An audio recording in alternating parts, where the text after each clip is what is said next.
Good morning class 8। शुरू करेंगे आज का हमारा क्लास। आज का टॉपिक है हमारा कल्टीवेशंस ऑफ कैश क्रॉप्स।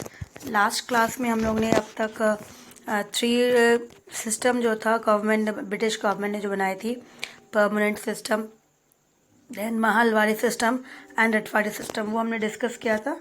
तो आज हम लोग जो उसकी फिर साथ में साइड इफ़ेक्ट्स क्या थी वो भी डिस्कस किया था, जहाँ पे हमने देखा रटवाड़ी और मालवाड़ी सिस्टम लगभग सेम था। अब आज हम लोग शुरू करेंगे कि कल्टीवेशन ऑफ कैश क्रॉप्स, ये टॉपिक शुरू करेंगे। तो देखा गया 19th सेंचुरी में कल्टीवेशन पे जो थे ब्रिटिश गवर्नमेंट बहुत ज़्यादा अपने जो थे they started using pressurising the peasants to grow the crops which has been used as a commercial crops in their country and which has been needed for them also.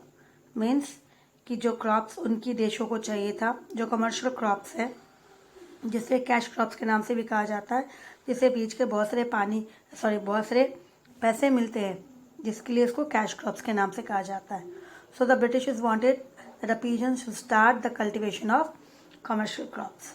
So few Indian commercial crops जो use किया जाते थे on that time, जो Britishers already use करवाया गया forcibly, which some has been done forcibly, such as indigo, opium, ये तो थी। ये इंडियन फार्मर्स जो थे ये इसके अगेंस्ट में थे, but the Britishers wanted this things, so they pressurize the peasants. उन्होंने प्रेशराइज किया पीजेंट को, फोर्स किया ताकि वो इंडिगो मीन्स वो जो ब्लू कलर होती है, कलर्स ही है, इंडिगो कलर होती है, नील कलर जिसको बोलते हैं, ये कलर यूज़ किया जाता था कपड़ों में डाई करने के लिए। ठीक है, ओपियम ड्रग्स है, ये नशा करने के लिए ड्रग्स होती है ये। तो इस तरह से ये सब चीज़ें ब्रिटिश गवर्नमेंट ने इंडियन फार्मर्स को प्रेशराइज करके, कॉटन तो वो ग्रो करते थे पहले भी, वीट राइस उनका खुद का वो था। तो ये चीज़ें जो थे commercial crops as a British government ने शुरुआत की अपने समय में।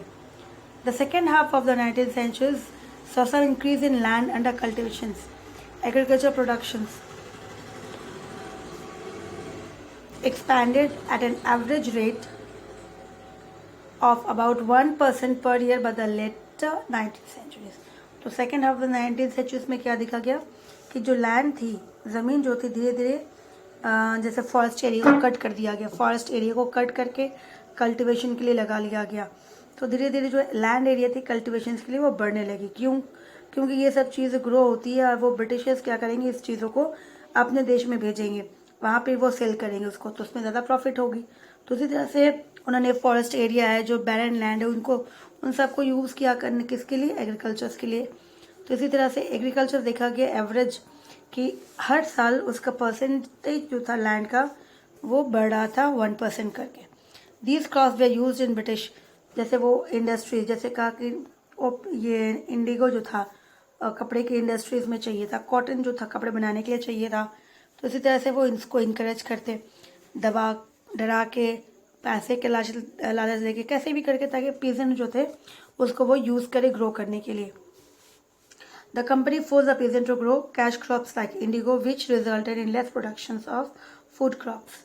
तो इसकी इंडिगो की जो नेगेटिव साइड इफेक्ट थी कि अगर फार्मर्स इसको ग्रो करते थे, तो इसको अगर ग्रो करेंगे तो क्या हो जाएगा, उस लैंड में अगर वो फूड क्रॉप्स को यूज़ करेंगे दोबारा, इंडिगो होने के बाद कट कर दिया, फार्म लैंड क्लीन हो गया, फिर वो सोचेंगे कि वो फूड क्रॉप्स को ग्रो करे, जैसे वो वीट लगाए, ठीक है, या फिर राइस लगाए, तो उसकी प्रोडक्शन जो होती है वो कम हो जाती है धीरे धीरे। तो मतलब जो क्वालिटी थी सॉइल की वो ख़राब कर दी किसने, इंडिगो ने। तो इसलिए फार्मर्स जो थे वो कहीं ना कहीं मना करते थे कि ये क्रॉप्स नहीं लगाएंगे, लेकिन उसे फोर्स करना, ब्रिटिश उसको फोर्स करते थे, नहीं आपको लगानी है।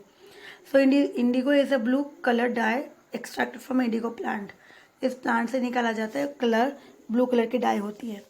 So it is use to dye clothes, कपड़े को डाई करने के लिए। और ये ब्रिटिश जो थी, ब्रिटिश गवर्नमेंट अपनी इंडस्ट्री, अपनी सब जगह उनकी जहाँ जहाँ इंडस्ट्री थी उन सबको उनको इंडिगो जो था उनको देना था, तो इसलिए वो इंडिगो प्लांटिंग के लिए ज़्यादा प्रेशराइज करते थे और इसको प्रॉफिट बहुत ज़्यादा होता था इससे। तो इसीलिए वो चाहते थे कि फार्मर जो है, किसान जो है, इंडिगो ही ग्रो करे। लेकिन उन्होंने कभी भी किसानों के बारे में या फार्मर्स के बारे में नहीं सोचा। Why? Because they only needed their own profits. They never think about the peasant. If they grow indigo, what will be their that was situation for foods. They were not been able to grow foods. तो अपने foods को grow नहीं कर पाएंगे, तो उनको उससे कोई मतलब नहीं था. They don't have any bothered about the peasants problems. They only think about their own that they are getting profit or not, they are earning profit or not. पैसे कमा रहे, प्रॉफिट हो रहा है कि नहीं हो रहा, इतना ही बस. It was introduced, so it was introduced in large plan. तो उन्होंने कहाँ कहाँ शुरुआत किया? That was Bardhaman, Bankura, Birbhum, north and Jessore. That is all Bengal.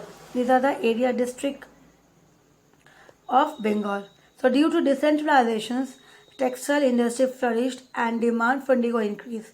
तो ड्यू टू इंडस्ट्रियलाइजेशन, जैसे जैसे इंडस्ट्री फैलने लगी, तो इंडस्ट्री फैलते फैलते क्या हो जाएगी, इंडिगो की जो डिमांड थी वो इंक्रीज होने लगी.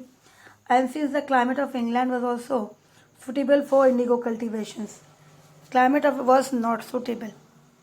और वो इंग्लैंड में इंडिगो को ग्रोथ नहीं कर सकते क्योंकि उनकी जो क्लाइमेट है, वहाँ का जो मौसम है, वो इंडिगो ग्रो करने के लिए नहीं है. तो इसीलिए उनको सारा का सारा जो है इंडिया से ही चाहिए. तो इसीलिए उन्होंने ब्रिटिशर्स, सभी लोग जो थे वो ब्रिटिशर्स से खरीदते थे, उनके खुद के लोग यूरोपियंस. तो ब्रिटिशर्स को इससे बहुत ज़्यादा फ़ायदा होने लगा. तो इसके लिए उन्होंने इंडियन फार्मर्स को प्रेशराइज करने लगा, परस्यूड लालच देके कैसे भी करके कि वो ग्रो करें. So the indigo planters persuaded the peasants to plant indigo instead of food crops. तो जो इंडिगो प्लांटर था, जो प्लांट लगाते थे, फार्मर्स के पास तो ज़मीन नहीं होता था, ज़मीन तो ज़मींदार के पास होता था. तो इसी तरह जो इंडिगो लगा रहे थे, तो इंडिगो प्लांटर्स जो थे वो पीजेंट को परस्यूट करते, लालच दिखाते कि आप जो है पीजेंट इंडिगो लगा तो आपको प्रॉफिट ज़्यादा होगा, कैश क्रॉप लगाओगे तो आपको इनकम भी कम हो जाएगा. तो इसी तरह से इसके लिए उन्होंने लोन देना शुरू कर दिया. ठीक है, तो इसके लिए उन्होंने लोन आगे से कि आप लोन ले लो ताकि आपको आराम से प्रॉब्लम नहीं हो क्रॉप्स को ग्रो करने के लिए. तो उन्होंने लोन जो प्रोवाइड किया उसको क्या बोला, दादुन. और ये भी लेकिन लोन जो दिया, लेकिन देखा जाता है कि वो लोन भी बहुत ही हाई रेट ऑफ इंटरेस्ट में था, कम पैसे में नहीं, लेकिन बहुत ज़्यादा हाई रेट ऑफ इंटरेस्ट में दिया. Once a farmer took such loan, अब एक बार अगर फार्मर्स ने लोन ले लिया तो मतलब वो कर्ज में चला गया. अब वो पूरी ज़िंदगी उसको कर्ज चुकाने में निकल जाएगा. उसके बाद उसके जो सक्सेस है, उनके बेटे आएंगे, वो भी करेंगे, क्योंकि इनका जो रेट ऑफ इंटरेस्ट था वो बहुत ज़्यादा था इसके लिए. So the price paid by the planter was make means बहुत ही कम, क्योंकि जो ग्रो करने के बाद जब वो बेचते प्लांटर्स को तो बहुत कम मिलता, only 2.5% of the market price का जो है उसका 2.5 मिलता. The farmer could make no profit, उसको कोई प्रॉफिट नहीं होती इससे. The farmer were totally unprotected from the indigo planters. और जो ज़मींदार थे, जो प्लांटर्स थे, जो बोलते थे उनको, जिनको ज़मीन दिया गया था कि आप उनके ज़मीन पे काम करो, ये लोग उनकी प्रॉब्लम्स को कभी भी नहीं समझते थे, उनकी प्रॉब्लम्स को सॉल्व करें. जैसे कभी फेमाइन है गया, कुछ क्रॉप्स नहीं है खाने के लिए, ग्रेन्स नहीं है, तो उनको सपोर्ट करें, ऐसा कुछ भी नहीं करते. Who restored to mortgages of their property if they were unwilling to obey them. साथ साथ इतना ही नहीं, बल्कि उनकी जो चीज़ें वो गिरवी रखते थे, लोन लेते वक्त कुछ गिरवी रख दिया कुछ भी, तो उस तरह से वो सब कुछ प्रॉपर्टीज़ जो थे वो डिस्ट्रॉय, डराते थे कि वो ख़राब कर देंगे, ख़त्म कर देंगे. Government rules favour the planters. और गवर्नमेंट्स को वो प्लांटर क्या थे, बेचते थे Indigo.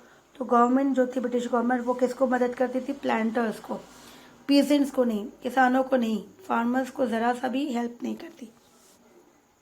So by an act in 1833 the planter were granted a free land in operations. देखा कि एक एक्ट पास किया गया, एक रूल्स पास की गई 1833 में, प्लांटर्स को अच्छा खासा ज़मीन दे दिया गया. Free hand, way granted a free hand in operations, ताकि वो आराम से उसको और दबाए. मतलब गवर्नमेंट ने इसको असिस्ट कर दिया कि आपको हेल्प मिलेगा. इवन द जमींदार sided with the planters. Under this several operations the farmer restored revolt. तो यहाँ पे ब्रिटिश गवर्नमेंट जो है प्लांटर्स को सपोर्ट करी है, ज़मींदार भी जो है देखा जा रहा है कि वो प्लांटर्स का साइड ले रहे. तो सभी जो है एक सारा जितने पैसे वाले इकट्ठा हो गए और बेचारे कौन रह गए, फार्मर्स। तो अल्टीमेटली फार्मर्स के पास कुछ नहीं था और सिर्फ बचा क्या, अपनी लड़ाई खुद लड़े। तो उन्होंने रिवॉल्ट किया, आवाज़ उठाई, रिवॉल्ट किया। तो the Bengal middle class supported the peasants. तो जो बंगाली मिडिल क्लास पीपल्स थे उन्होंने पीजेंट को सपोर्ट किया कि सचमुच किसानों की जो दशा है बहुत बुरी है और हमें उनको हेल्प करना चाहिए। सो बंगाली इंटेलेक्चुअल्स हरीश चंद्र मुखर्जी जो थे describe the plight of the poor farmers, कि जिस तरह से वो भाग रहे थे इस जगह से कि हमें खेती नहीं करनी है, फार्मिंग नहीं करनी है, कुछ भी नहीं करना है। तो in his newspaper the Hindu patriots, उन्होंने अपनी न्यूज़पेपर में उसके बारे में लिखा। However, the articles were overshadowed by Deenbandhu Mitra, who depicted the situation in his play नील दर्पण।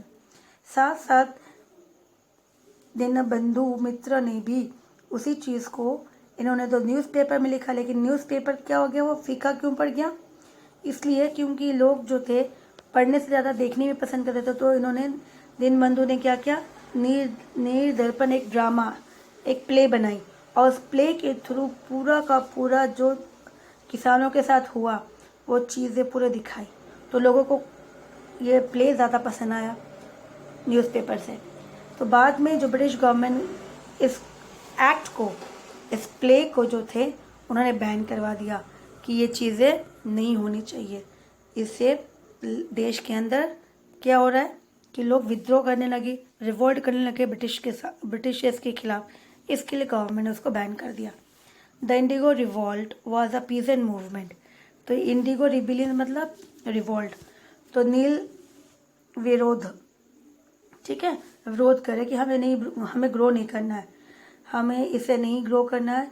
और किसके खिलाफ, प्लांटर्स के खिलाफ। शुरुआत हुई बंगाल में 1859 के बाद। 1859 the revolt started from a village of Govindapur, ठीक है। तो शुरुआत हुई विलेज कहाँ से, कौन से गांव से, Govindapur and Chaugacha in Krishnanagar Nadia district. Vishnu Charan Biswas and Digambar Biswas first lead the rebellions against the planters.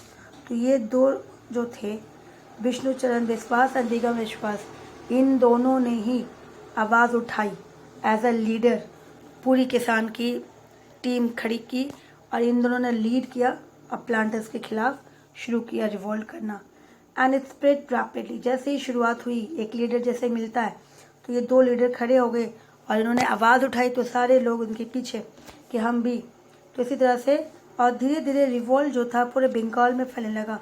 Murshidabad, Birbhum, बांकुड़, Bardhaman, Pabna, खुलना, नराली, ये सारे डिस्ट्रिक्ट है बंगाल के, और एक डिस्ट्रिक्ट से दूसरे डिस्ट्रिक्ट फैलता गया। Some indigo planters were given a public trial and executed. कुछों को तो उन्होंने जनता के सामने बहुत ज़्यादा उनके साथ मारपीट की और उनको उनके राज्य से, मतलब उनके एरिया से उनको वहाँ से निकाल बाहर कर दिया। The Indigo depot way ban down. So the Indigo depot जो थे वॉज बर्न डाउन। जहाँ पे लोगों ने, जैसे गोडाउन जिसको बोलते, जहाँ पे रखा गया था उसको जला दिया गया। Many planter fleet. प्लांटर्स जब देखा कि गोडाउन में आग लगे तो कहीं घर में आग लग जाए, तो वो लोग वहाँ से निकल भागे, ठीक है। ज़मींदार वे ऑल्सो टारगेट। ज़मींदार ने भी हेल्प की थी प्लांटर्स की, तो ज़मींदार को भी लोगों ने नहीं छोड़ा, उन्होंने भी उनको डिस्ट्रॉय किया, उनके अनाजों को, जैसे जो भी हो सका उनके साथ भी लोगों ने रिवॉल्ट, बदला लेना शुरू किया। क्योंकि ये सभी परेशान किसको लूट रहे थे, किसानों को, जिनके पास खाने के लिए कुछ नहीं है, लेकिन उन्हीं से वो लोग टैक्स लेना, उनसे ज़मीन में काम करवाना और उनकी मर्जी के खिलाफ इंडिगो ग्रो करना। इसी तरह से the revolt was ruthlessly suppressed. Large force of police and military backed by the British government and the zamindar mercilessly slaughtered a number of peasants. देखा कि शुरुआत अच्छी की थी लेकिन लास्ट में इसे रिवॉल्यूशन जो भी थे, रिबिलियंस थे, उनको बहुत बुरी तरीके से दबा दिया गया, मतलब वो हार गए। क्योंकि पुलिस, मिलिट्री, सभी लोगों ने इनको घेर लिया और कहा गया ज़मींदार जो थे, ठीक है, ब्रिटिश गवर्नमेंट और ज़मींदार जो थे, बहुत किसानों को उन्हें मौत के घाट, मतलब मौत सज़ा दी, death. British police mercilessly hang great leaders of indigo rebellions, Vishwanath Sardar और उसके जो लीडर थे, बड़े लीडर विश्वनाथ सरदार, उनको फांसी की सज़ा दिलाई। तो the revolt had a strong effects on the government which immediately appointed the indigo commissions in 1816। लेकिन इससे क्या हो गया, एक उसका इमेज खराब होने लगा। तो उस तरह से ब्रिटिश गवर्नमेंट जो थी, उन्होंने एक कमीशन बिठाई कि ऐसा क्यों किया गया, ऐसा होना नहीं चाहिए था। तो उस कमिटी का नाम रखा गया Indigo commission. And in the commission report EWL tone noted that not a chest of indigo reached England without being stained with human blood। तो उससे पता चला कि एक भी सूता जो इंग्लैंड में पहुंचा है या नहीं पहुंचा, वो इंसानों के खून से गया। मतलब ह्यूमन ब्लड्स की किसानों ने अपनी खून देने दिया, तब जाके कहीं इंडिगो ग्रो हुआ। क्योंकि उन्होंने अपनी मर्जी से तो ग्रो नहीं किया था, उनको मारा गया, उनको पीटा गया, इसके बाद उन्होंने फिर ग्रो करवाया, तो इसलिए बोला जा रहा था। Finally the British government form the indigo commission in 1860 due to Nawab Abdul Latif. इन्होंने फोर्स किया कि ऐसा नहीं चाहिए, किसान को इतना हम नहीं दबा सकते। तो initiative with the goal of putting an end to the repressions of indigo planters, कि जो प्लांटर्स जो जिसको उन्होंने राइट्स दे के रखा है और वो फ़ायदा उठा रहे किसानों का, तो आप प्लांटर्स से जो है ये चीज़ें उनसे राइट्स छीन ली जाए।